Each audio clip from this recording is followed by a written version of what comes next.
Have you ever heard of the old saying, sell in May and go away? Yeah, me neither, but it refers to a phenomenon where stock price performance is worse between May and October than between November and March. Now, why is this? The quote dates back to the 1950s in a stock trader's almanac, where, ironically, the strategy would have done the opposite effect for the S&P 500 from the 1930s to the 1950s. Nonetheless, it has actually been proven true for the more recent decades, which gave me an idea. I wondered if an AI could trade based on the months of a year to maximize investment potential. First, we needed to gather data. This step is rather simple, and you just need to import Yahoo Finance to gather historical S&P 500 data. We then classify each day as an up day or a down day. This already lets us see some interesting data, such as the up days versus down days of each month. Only in September is there more down days than up days. In total, we can see the amount of up days versus down days, which proves to us that stocks go up 100% of the time, 54% of the time. Now let's put this data to use and make a bot that buys and sells based on this data. But first, I put together a bot that buys $1,000 of SPY, fictional money, at the start of the 2023 year to have a baseline to beat. So to build a neural network is pretty simple.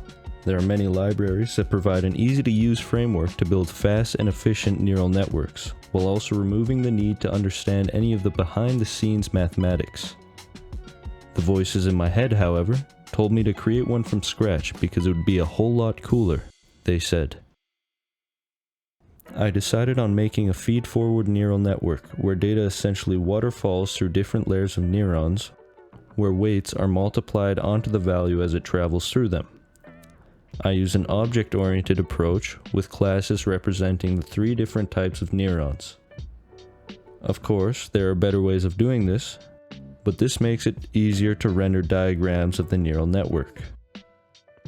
On that note, here's the brain for the first AI, where each input represents a month of the year. As expected, we see September is the only node with a negative weight. Now you might be wondering, how did I learn to create a neural network from scratch? Well, I learned most of it from the sponsor of today's video, Brilliant.org. Brilliant has a catalog of thousands of interactive lessons in math, data analysis, programming, and AI where you learn by actually doing rather than listening and watching. The lessons are designed in a way to be uniquely effective in helping build an understanding behind the material. Instead of focusing on memorizing, Brilliant focuses on problem solving, which can help make you a better thinker in the process of learning. Brilliant also helps develop a strong daily learning habit, with its bite-sized lessons that you can do whenever you have some free time in your day. Brilliant makes learning to code easier with their growing library of programming lessons that help build foundations to become a great programmer. You can try everything Brilliant has to offer for free for 30 days by going to brilliant.org/gpopcorn or clicking the link in the description, and you'll also receive 20% off an annual premium subscription.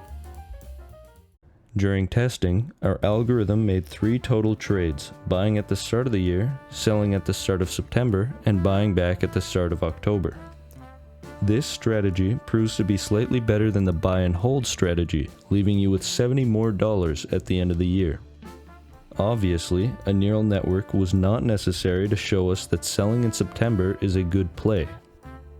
So let's expand on it with more information.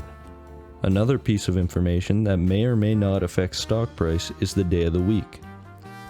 There's another phenomenon that supposedly backs this claim, called the weekend effect or Monday effect. It refers to stock's closing price being lower on Monday than that of the previous Friday.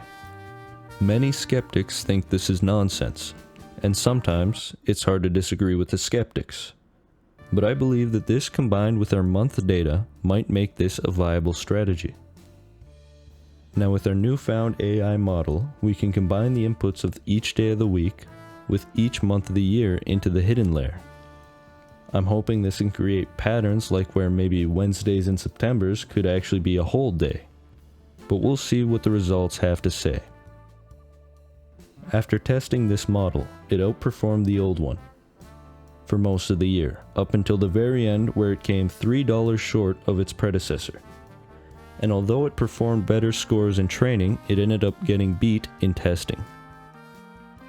We have one last piece of data that could be helpful from just the calendar date alone. You guessed it, it's the day of the month. With this, our neural network expands a whole bunch, which made the training process take over an hour. This is not ideal. Nonetheless, I trained the model and put it into the testing machine. Once I got the results back, lo and behold, it blows chunks, even underperforming the buy and hold strategy for nearly the whole year. This is probably a result of the scuffed training model I've duct taped together, but I really don't feel like changing it. The good news is we can just delete it and come up with new ideas. When looking for more things that might affect the stock market unrelated to prices, I came across several studies relating to major stock exchanges and the weather on the respective city where the stock exchanges are located. The hypothesis is that weather affects human psychology enough to affect traders' decisions in the stock market. Let's see if this can improve our model. I ended up downloading some bulk data of WMO codes in New York City from 1990 to 2023. We're looking specifically for days where it is sunny, so the WMO codes 0 and 1 fit this description. Now plugging this into the neural network provides some promising results in training, but underwhelming results in testing. Of course, this is in part because of the small testing dataset, but instead I blame it on my own two hands creating a really low quality neural network. Just to expand on the weather theory, I've added another input neuron for precipitations in New York City, which might or might not change the results. I've also restructured the brain to keep the weather and the dates unrelated in decision making, just to see if it makes any changes. When we look at the brain of this model, we can notice for some reason that both rainy days and sunny days are a signal of it moving up, which goes exactly against the hypothesis. It still underperforms the buy and hold strategy, which is not ideal, but it outperformed most other training models, which gives me enough hope to keep the changes for now. Another piece of data that is less based on hypothesis and more based on real evidence is government bond yields. When they go up, stock markets generally tend to fall as people go invest their money into low-risk bonds instead of the higher-risk stock market. For this, we can add another input neuron that correlates to if bond yields are up from the previous day or not. Now if we look at the training data, this model should, in theory, outperform the other models by a fair margin. In testing, however, it fails bad. Although, like I said previously, it could just be a result of the small testing dataset. These results have been underwhelming, to say the least.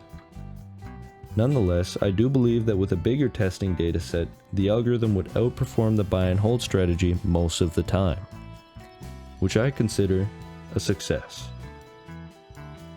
Now this video has been quite different from my previous content, so I'm looking for feedback on what I should try next. Of course, I will still be doing some graphics programming in Python, but I was looking to extend the base of my content a bit farther. Let me know what your thoughts are in the comments below.